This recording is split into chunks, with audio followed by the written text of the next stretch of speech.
Hello my dear friends and scholars, एक बार फिर से आपका स्वागत है आपके अपने चैनल आनंद लॉ एकेडमी पर।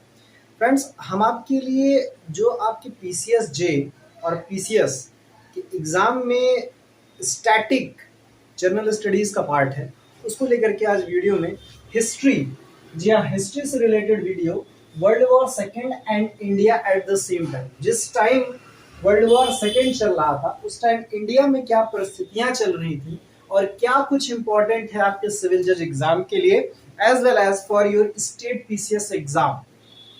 तो आइए जानते हैं कि पहली बात सबसे पहले कि जो वर्ल्ड वॉर सेकेंड है इसका जो टाइम पीरियड है आपको पता है सितंबर 1939 से लेकर के सितंबर 1945 तक। अगर नहीं भी पता है तो इस फिगर को नोट कर लीजिएगा और इस पूरी जो सुंदर सुंदर होप सो लिखा है इसका स्क्रीनशॉट या अपने पास नोट डाउन कर लीजिएगा। ये तो हो गया time period world war second का। एट दैट टाइम ब्रिटेन में जो पीएम थे उनका नाम था चर्चिल, जो कि हाल ही में 1940 में चुने गए। वहां के जो डिप्टी पीएम थे उनका नाम था एटली, और चूंकि ब्रिटेन इंडिया पर राज कर रहा था इसलिए जो वाइसरॉय यहाँ पर थे उनका नाम भी जानना जरूरी है। उनका नाम था लिंगलिथगो। और यहाँ पर एक और व्यक्ति का नाम जानिए जो ब्रिटेन में क्रिप्स थे, वो क्या थे? Leader of house of Commons. अब इतनी कहानी आपको पहले समझ लेना है, ठीक है? फिर यहाँ पे समझिए, जो ब्रिटेन था चूंकि वो वर्ल्ड वॉर का हिस्सा था इसलिए वो इंडिया से मदद चाहता था। क्यों मदद चाहता था? हो क्या रहा था वहां पे कि भाई जो आपका जापान था, ठीक है, बेसिकली बड़ी तबाही मचा के रखा हुआ था। तो यहां पर सबसे पहला पॉइंट अगस्त ऑफर आता है। ये कब आया है? 8 अगस्त 1940 में। क्या हुआ था इस अगस्त ऑफर में? ब्रिटेन चूंकि इंडिया वर्ल्ड वॉर में साथ दे इसलिए उसको एक लुभावने ऑफर दे रही थी, और वो लुभावना ऑफर क्या था? डोमिनियन स्टेटस का। अब ये डोमिनियन स्टेटस क्या होता है अगर आपको नहीं पता है तो मेरी पुरानी वीडियोस देखिएगा, उस पर मैंने डोमिनियन स्टेटस के बारे में बात कर रखा है। डोमिनियन स्टेटस फर्स्ट टाइम इनकी तरफ से, ब्रिटेन की तरफ से आपको ऑफर किया जा रहा। अब तक आप मांग कर रहे थे, अब वो आपको देने की बात कर रहे हैं कि हमारे साथ वर्ल्ड वॉर मिलकर लड़ लो हमारी तरफ से, हम आपको after the war dominion status देंगे। आफ्टर द वॉर इंडियंस अपना कॉन्स्टिट्यूशन फ्रेम कर पाएंगे। वाह भाई वाह। कांग्रेस ने लेकिन इस अगस्त ऑफर को रिजेक्ट किया और सिविल डिसोबीडियंस स्टार्ट किया, सविनय अवज्ञा आंदोलन जिसे आप कहते हैं। एक बात और दानी, फिर बात तो बनी नहीं, ब्रिटिशर्स खिसिया तो गए ही थे। इसके बाद एक और आता है क्रिप्स मिशन, मार्च 1942। ये क्या था?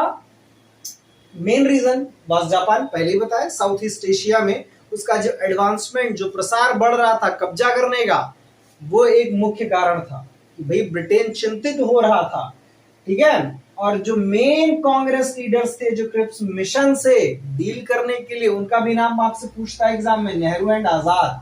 हालांकि गांधी ने इस क्रिप्स मिशन को भी, क्रिप्स कौन था पहले ही बताया, ये कौन थे? Leader of house of Commons. इनके नाम से मिशन भेजा गया था कि भाई जाइए इनके साथ और वहां पर जाकर के एक डिस्कशन कीजिए और इंडिया को, ब्रिटिश इंडिया को अपने साथ वर्ल्ड वॉर में मिलाइए। सेना चाहिए हमें, लड़ेंगे कैसे, ठीक है?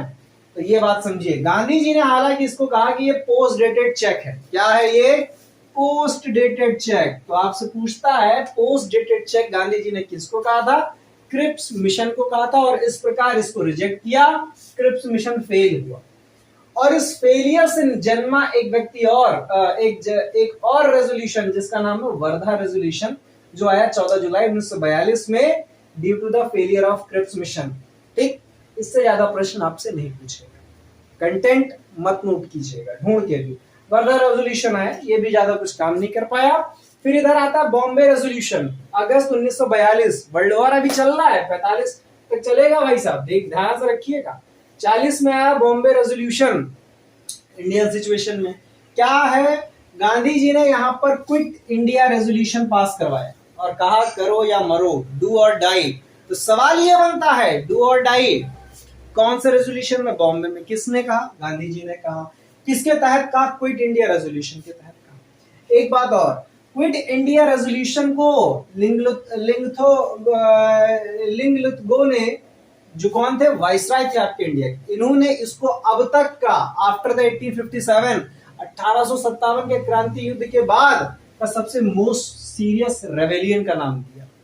बात समझिएगा। और इस दौरान करो या मरो या क्विट इंडिया रेजोल्यूशन के दौरान कुछ लोगों के प्रमुख इनको कहां पर अरेस्ट करके रखा गया ये पूछता है। जैसे नेहरू जी को कहां रखा गया, अल्मोड़ा जेल, ये आपको याद में रखना है।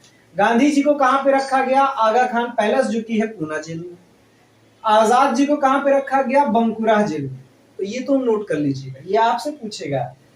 इनमें से कुछ लोग जो अंडरग्राउंड थे एट दैट टाइम, जो अंडरग्राउंड ऑपरेशंस कर रहे थे, वो थे जेपी नारायण, राम मनोहर लोहिया, असफ अली, नाना पाटिल।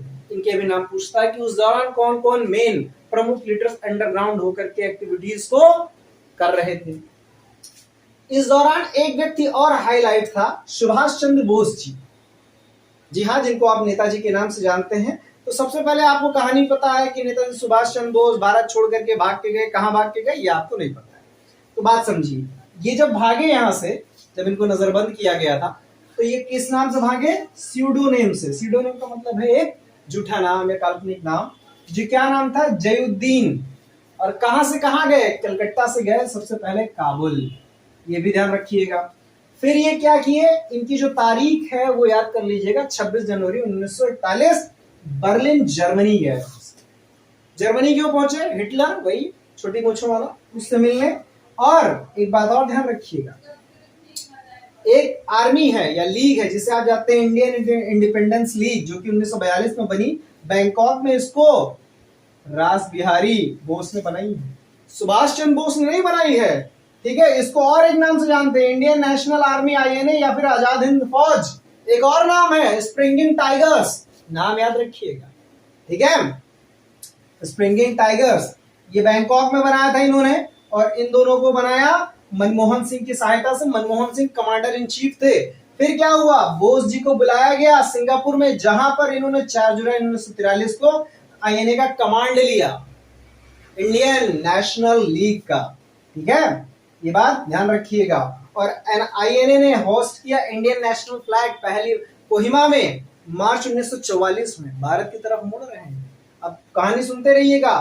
फिर ये लोग अपना अनसक्सेसफुल हुए, इन लोग को गिरफ्तार किया गया, इनका ट्रायल चला, कोर्ट मार्शल किया गया भाई साहब, ब्रिटिश कोर्ट मार्शल किया गया, जिसके तहत इनका कहां ट्रायल किया गया, रेड फोर्ट पे किया गया।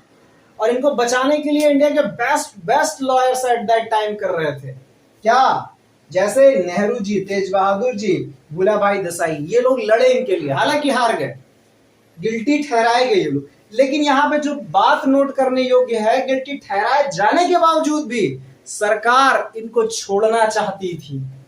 सरकार फील कर रही थी, क्योंकि एग्रेशन बहुत ज्यादा था, तो सरकार को लग रहा था हमें इनको छोड़ देना चाहिए। बट फैक्ट आपको क्या याद रखना है कि ट्रायल में ये गिल्टी प्राप्त हुआ है। तो ये तो कंडीशन है भाई वर्ल्ड वॉर सेकेंड और इंडिया की एट द साइमल्टेनियस, दोनों एट द टाइम क्या थे, ये बात आपको इस चार्ट से होप्सो क्लियर हो गई। इससे आपके PCSJ में पेपर में क्वेश्चन आता है। कैसे आता है, INA का फाउंडर कौन है, कोहिमा में पहली बार नेशनल फ्लैग कब फहराया गया, और बीच बीच में जो क्वेश्चन हमने आपको बताए, अगस्ता ऑफर कब आया है, और क्विट इंडिया मूवमेंट कब शुरू हुआ, डू और डाई किसने किया। PCS में भी आता है, स्टैटिक पार्ट है, ये कभी बदलने नहीं वाला है, स्कोरिंग है, तो इसको पढ़िएगा, इससे क्वेश्चन लगाइएगा। एक किताब आती है नाइकी नो, तो देखिएगा, गड्ढा चक्र, हिंदी या इंग्लिश में, खासकर यूपी के लिए, और प्रीवियस ईयर के पेपर स्पेशली PCSJ का, उसमें आपको ये सब कुछ मिलेगा। कुछ भी ऐसा नहीं है जो नया पढ़ाऊंगा, बस वो पढ़ाऊंगा जिससे सिलेक्शन है आपका, जो आपको पता है, और जो चीजें आप मिस कर रहे हो सिर्फ उस पे। क्यों, क्योंकि आनंद लॉ एकेडमी का क्या मोटो है, सक्सेस वाले चीजें पढ़ना, उसके अलावा कुछ ना पढ़ना। तो अब आपका क्या काम है, इस वीडियो को लाइक करें, लाइक किए बिना नहीं जाने दूंगा, कमेंट करें अगर ये प्रोडक्टिव लगता है, और चैनल को सब्सक्राइब तो आपने कर ही रखा होगा, शेयर जरूर करें। चलो, ऑल द बेस्ट।